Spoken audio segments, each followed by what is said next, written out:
Today we celebrate the life of my grandfather, John Kelly, or as many of you knew him, Papa John, who was an amazing man. He loved his family more than anything on this earth, and his wife, 3 kids, and 8 grandchildren loved him just as much. He lived a long and eventful life, experiencing things that many of us wouldn't even dream of. Despite being a busy working man much of his life, he never failed to make time to be a wise and loving husband, father, and grandfather. His life started out in Jamaica on November 19, 1930, when he was born the only child to Charles and Maxine Kelly, who dedicated their lives to be traveling missionaries and help the less fortunate. Many of us heard the stories of great-grandma and Grandpa Kelly's extravagant adventures in Jamaica. Papa John lived these moments, and even in childhood never let a day go by without living life to the fullest.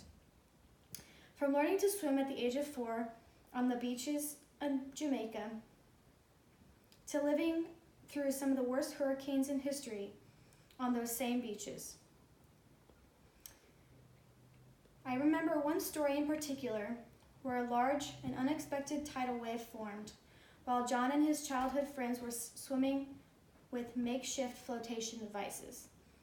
They knew that if they tried to swim back to the shore, they would not make it in time and would be swallowed by the wave. John had an idea that would end up saving all of their lives. Rather than swimming to shore, they could swim further out to sea and try to make it over the wave before it funneled. They paddled as fast as they could towards the wave that would later take many innocent lives, and they managed to make it over just in time before it grew in size and devastated the small beach and town.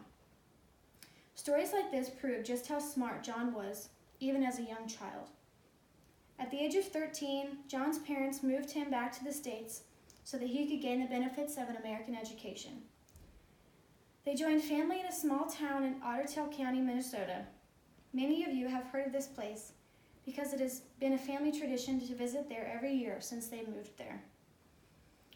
It is in this small town that Papa John gained his lifelong love for fishing and outdoors, to which he passed down to every generation that followed him. We all love a good high school sweetheart story. This is exactly what went down between John and his future wife and our future grandma, Judy Freem. John was a high school jock, excelling at every sport he played.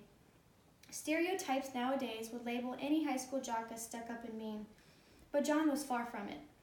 Despite his dedication towards sports, he found time to volunteer for school functions such as setting up for the high school musical. This is where he met Judy for the first time, who was playing the lead role. He claimed she was very demanding and particular to how the stage should be set up, and she bossed him around the whole time. He said that most guys would be intimidated by a strong woman, but this is exactly what made him fall in love with her. He told stories of how hard he worked to get her attention, but he knew she couldn't resist his devilish good looks forever.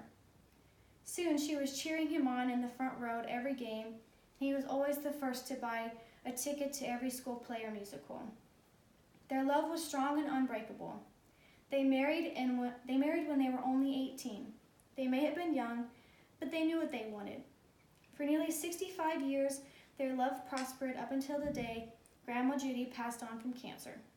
Papa John always looked forward to the day he could be with his love again. John said that the best day of his life was when my mom, his first and only daughter, was born. From the day she was born, she had him wrapped around her finger.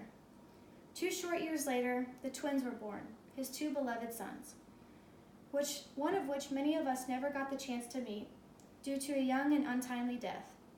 John would have loved more than anything to be able to teach both of his sons how to fish and take care of themselves and their families. Although he never got the chance with one, he made up the difference with his 2 remaining children, who claimed that their father was the greatest role model and leader they'd ever known in their lives. John had a passion for God, and this led him to a life in ministry as the pastor of a small town local church. His congregation adored him and his love for the Lord.